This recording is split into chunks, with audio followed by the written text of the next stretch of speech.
Right guys, so we will be doing the day 12 challenge. So what this challenge is about, this is all about phishing. What we will be learning in this challenge is that let's read the objectives of this challenge.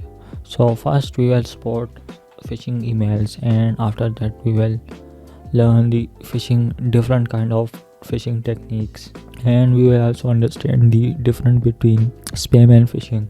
So the story in this challenge is, let me tell you the story. So this company's email system has been broken down for some reason. Now what is happening is that as the email protection system is down, so the staff has to change every suspicious email they get, because the bad guys or the hacker in this case are trying to do the phishing attack to steal the credential.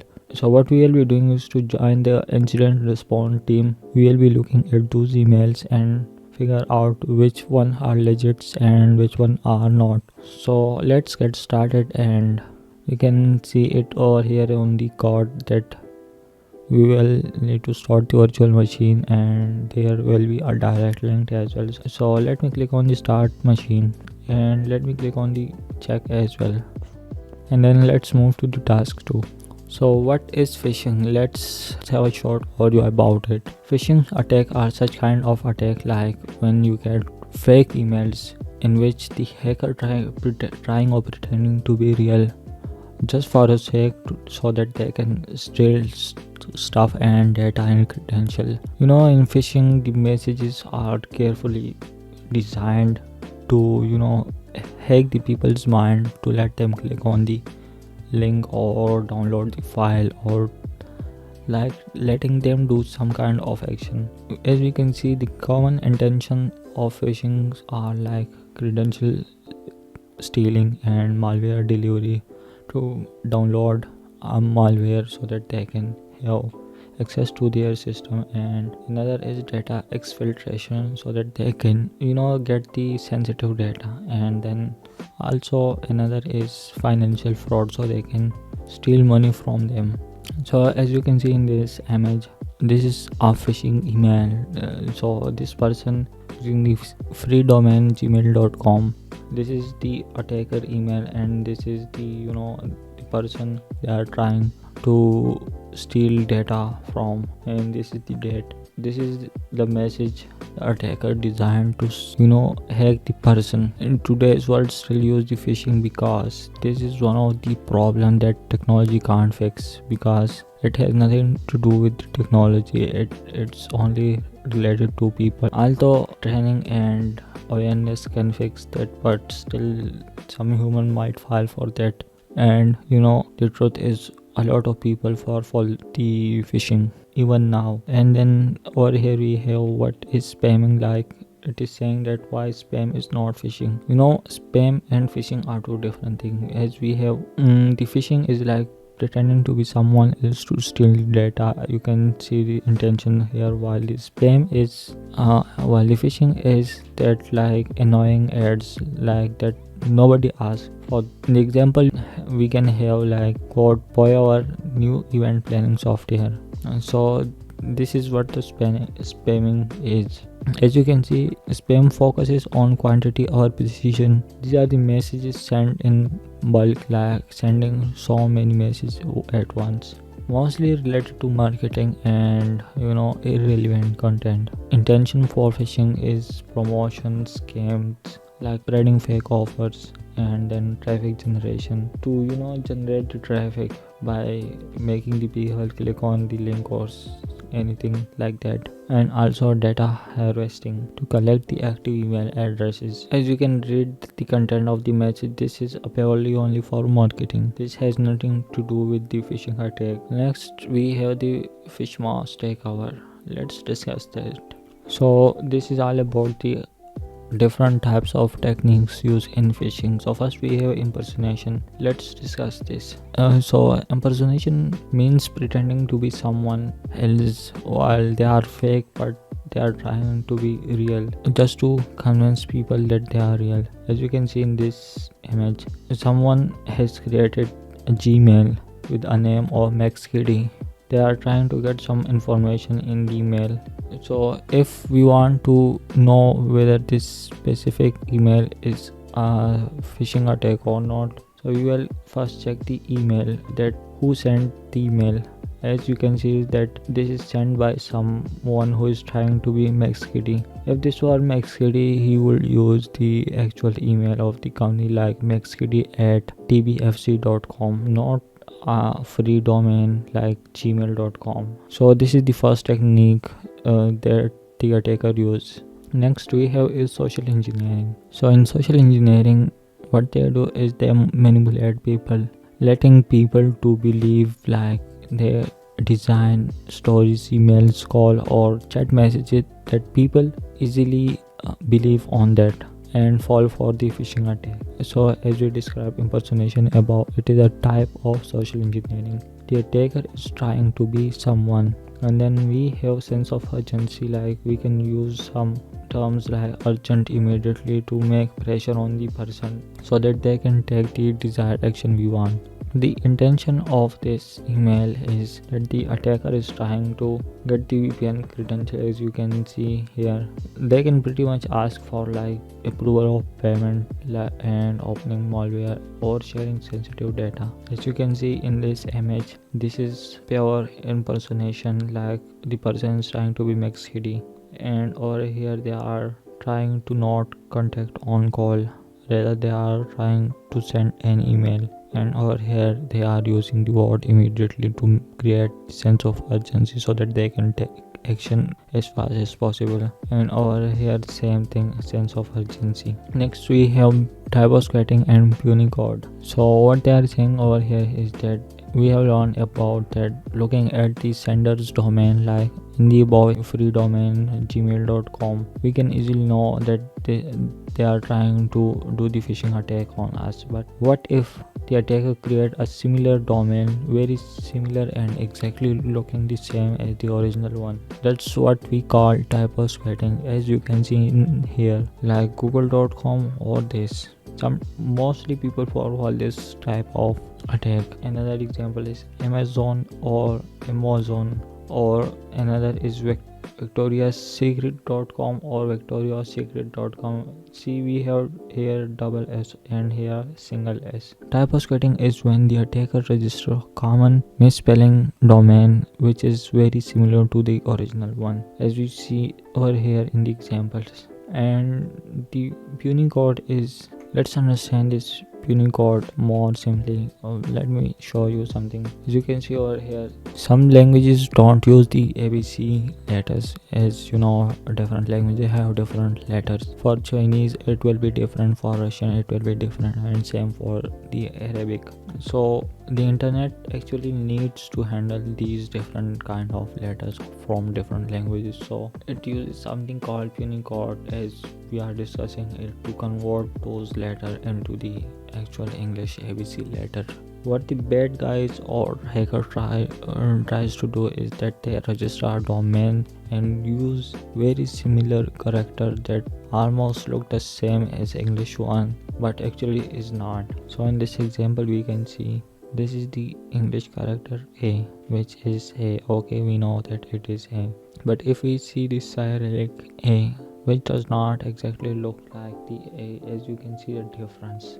This A and this A are not the same. These are different.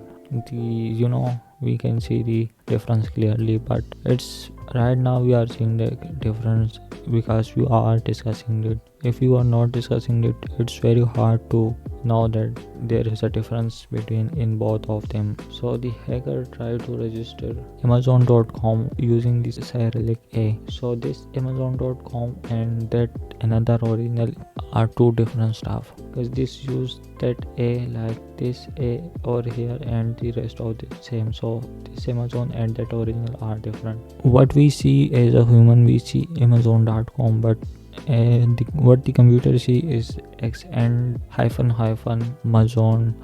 pt or pte.com. This is a puny version of this.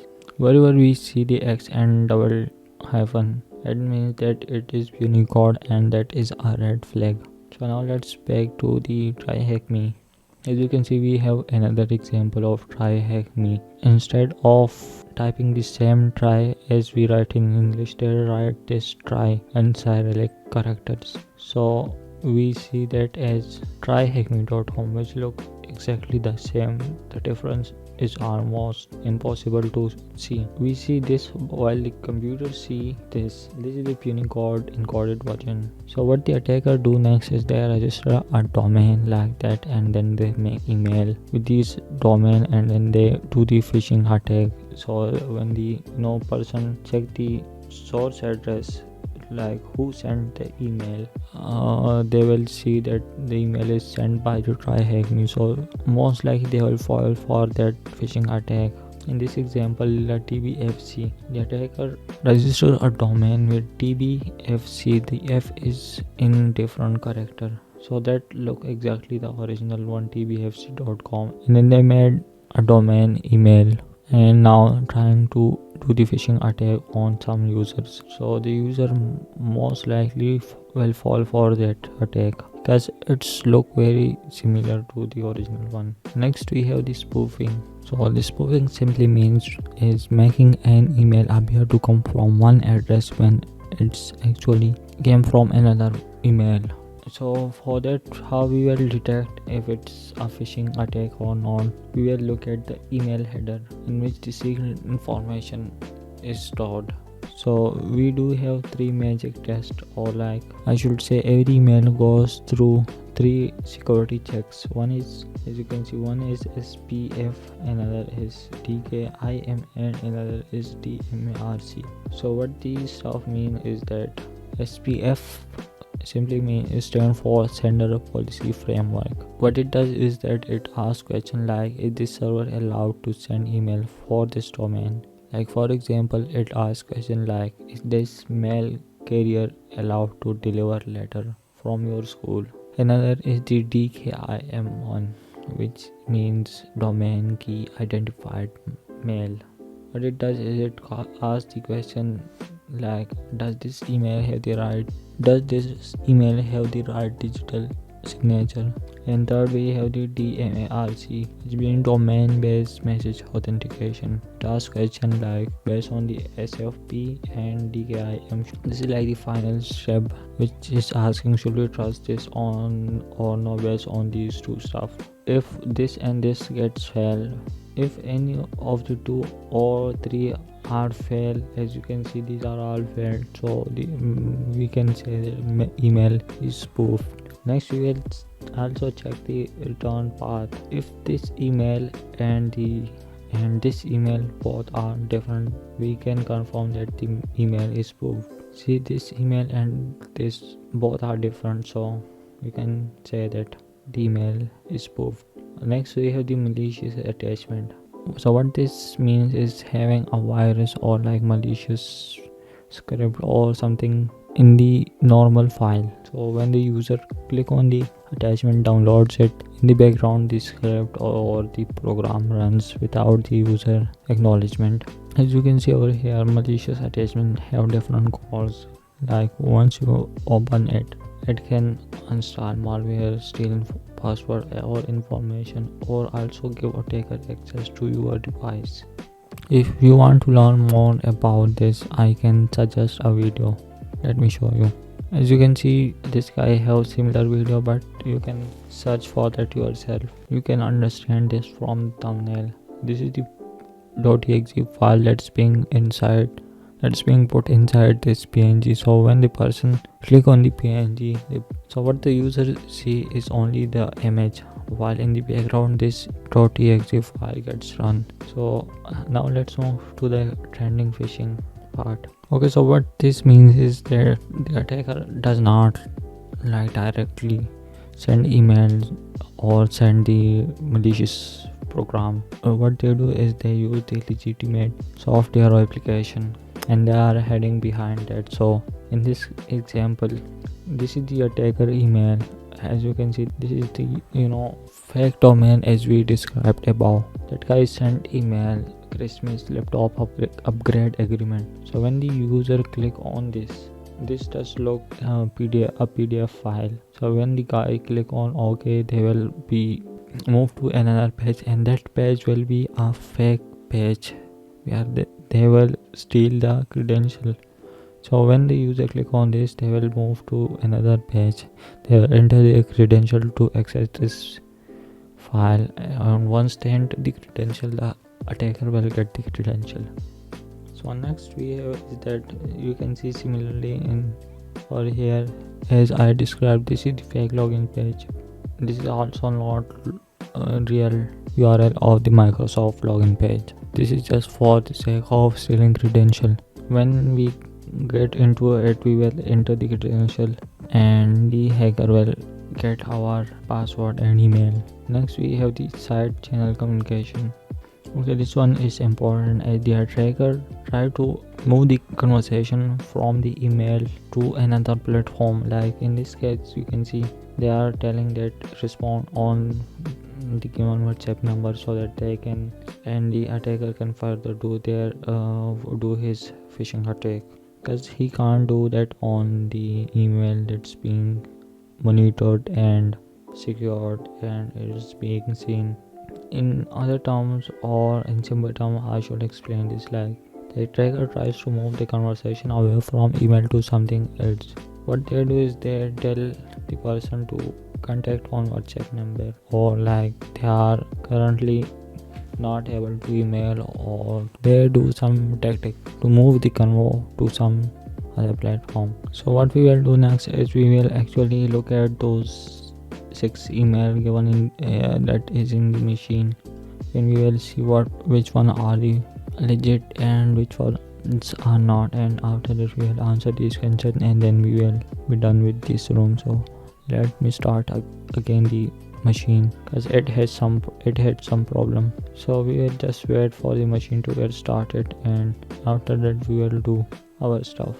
Okay, so we started the machine and there were a link given, so we click on that and we are here in this now. So we have these 6 email. What we will be doing is that we will inspect these and investigate. Okay, so this is the email sent by this guy. What we will be seeing first is that who sent the email. It looks like it is sent by the PayPal, but let's see that this could be also a pure Unicode attack. So next we will see is that we will look for the authentication result and also the return path. So return path email does not look the same exactly as this one, so this looks suspicious. Let's check this as well. SPF is equal to fail. Okay, let's see another one. DKIM also fails, so it is most likely this is and we can see DMARC is also fail. So what we will do is click on the phishing, because this is phishing. What they are saying here is that they are impersonating as well, spoofing as well. Let's click on the submit. Okay, so this email has some stuff. What they are trying to this has the fake login page. Another one is it has also the urgency thing, because if we did not act fast, this can get expired. So that has also some sense of urgency. Another is it is spoofing, so we did select those and got our flag. Let's paste it over here to complete the first task. Now let's go to the second email and check that out as well. So let's see the sender email. This is the sender email, and let's see if the sender email matches or not. It does not match. And the SPF, over here we can see the SPF is fail, and same the DKIM is also fail, and the DMARC is also fail.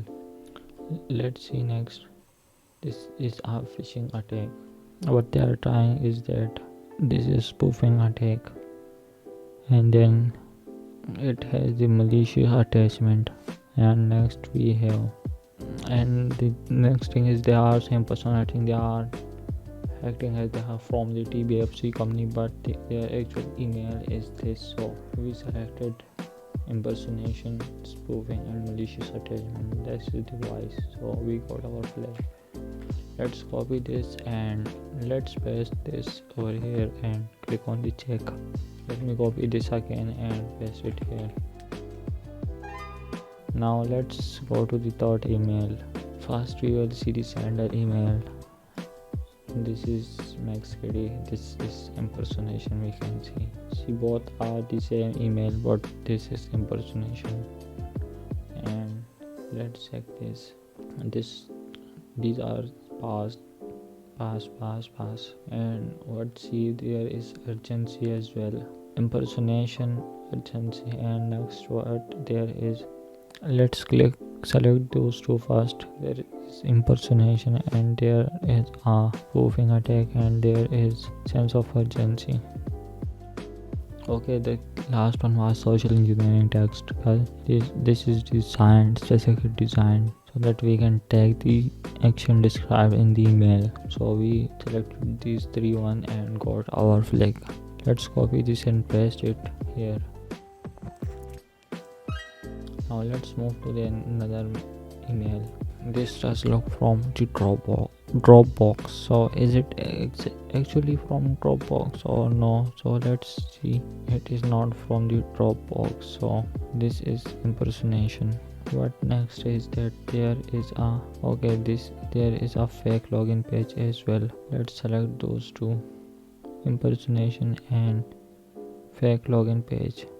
Okay, we have the impersonation over here, and then we have the social engineering text, like a design text to you can read it and believe it that it is actually what they are saying. And so there is social engineering text. And then third we had is the external sender domain, because they are using the Dropbox. So we got our flag. Let's copy this and paste it here.